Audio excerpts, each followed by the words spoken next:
Jean-Marc Daniel, le Royaume-Uni et l'Union européenne tentent de relancer leurs relations 5 ans après le Brexit. Est-ce qu'il faut se rabibocher avec les Anglais? Ah, plus que jamais. Vous savez, de toute façon, pour moi, tout se passe en Angleterre. Donc, on a intérêt à aller vers l'Angleterre. Je pense que les deux parties ont intérêt, effectivement, à trouver non seulement un accord, mais des liens beaucoup plus serrés que ceux qui avaient été initiés et envisagés au moment du Brexit. D'abord, le Premier ministre anglais, Keir Starmer, qui a déclaré qu'il était un peu dans la suite de ce qu'avait fait Tony Blair, qu'il avait tiré les leçons de Tony Blair, a déclaré récemment qu'en fait, Tony Blair s'est appuyé sur une déclaration de Churchill. Churchill disait le Royaume-Uni est à l'intersection de 3 cercles, les États-Unis, l'Europe et le Commonwealth. Et Churchill concluait en disant le problème c'est que ces 3 cercles ne se coupant pas, c'est assez difficile d'être à leur intersection. Et donc Tony Blair avait été obligé de choisir un des 3 cercles.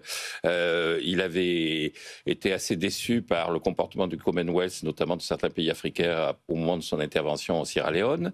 Ensuite, ses rapports avec l'Union européenne, alors qu'il avait changé le statut de la Banque d'Angleterre pour se rapprocher de la zone euro et pour éventuellement rejoindre la zone euro, il avait été là aussi assez déçu. Quant aux États-Unis, son intervention en Irak n'a pas été, le moins qu'on puisse dire, très brillante. Donc, Keir Starmer a dit finalement, dans ces 3 cercles, les États-Unis, de toute façon, il ne faut pas se faire d'illusions, ils nous considèrent comme... L'accord était quand même pas terrible sur la guerre commerciale. Oui. Et puis, ils nous considèrent comme des vassaux, comme des seconds couteaux.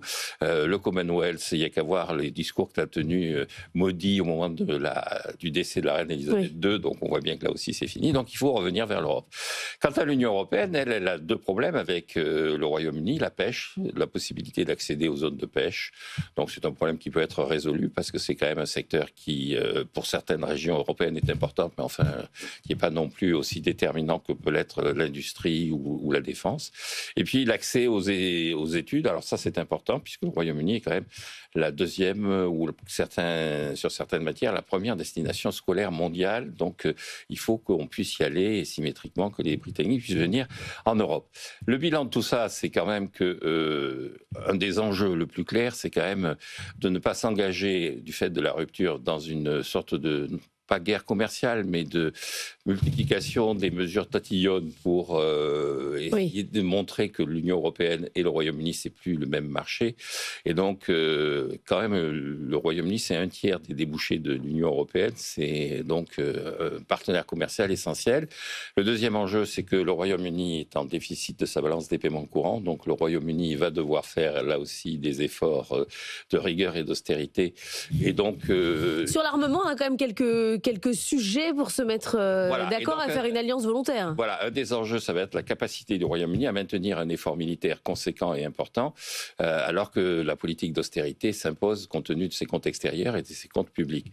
Et donc là, les Européens sont demandeurs, effectivement, d'une coopération avec le Royaume-Uni, éventuellement d'être associés à des projets de façon à faire en sorte que des économies d'échelle apparaissent, qu'il y ait une vraie doctrine européenne dans laquelle le Royaume-Uni sera partenaire à part entière. Donc le bilan de tout ça... Il ne faut pas leur faire payer le Brexit. Voilà, il faut mettre les égos derrière. Et vous savez que Margaret Thatcher disait « Nous avons toujours été Européens, à une époque où à Berlin, il n'y avait pas de Romains, nous étions membres de l'Empire romain », ce qui me permet de donner la citation latine de Gandhi. « Amor patitur moras », ce qui veut dire que l'amour, l'amitié, les liens privilégiés demandent des efforts et du temps. Donc il faut qu'on fasse des efforts et du temps pour retrouver les amours anciennes. C'est beau votre passion pour la Grande-Bretagne, Absolument, absolument. Qui est la même que celle pour Bordeaux, parce que finalement ça revient au même. Mais oui, je ne me suis pas remis du départ des Anglais en 1453. Je les vois partir déjà, là. Parce que vous étiez déjà là en 1453. Bien sûr. Évidemment, puisque vous êtes éternel. Merci beaucoup. Jean-Marc, on se retrouve mercredi ensemble. On va parler